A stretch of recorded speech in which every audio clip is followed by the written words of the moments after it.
दोस्तों, श्रीनगर जम्मू व Kashmir Vande Bharat train express की एक दिलचस्प कहानी वंदे भारत एक्सप्रेस और नई उम्मीद। कश्मीर की हसीन वादियों में बरसों से लोग बेहतर सफरी सहूलियत का इंतजार कर रहे थे।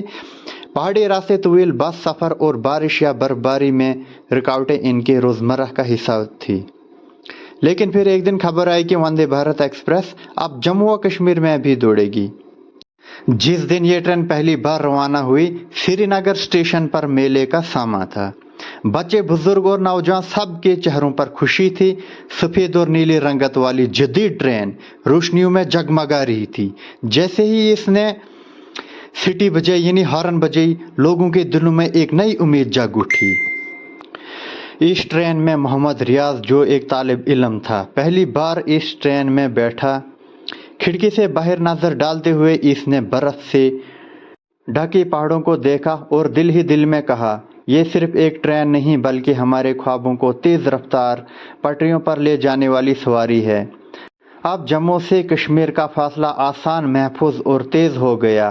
किसानों की पैदावार वक्त पर बड़े शहरों तक पहुंचने लगी। तालबा आसानी से तालीम के लिए सफ़र करने लगे और सियाहत को भी नई जिंदगी मिल गई।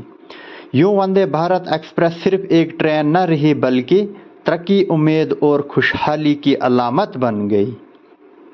दोस्तों, कमेंट करके ज़रूर बताइए, क्या इस ट्रेन से हमें कोई सहूलियत मिली है या नहीं मिली है, या अगर आपको इससे कोई भी क्वेश्चन है तो कमेंट में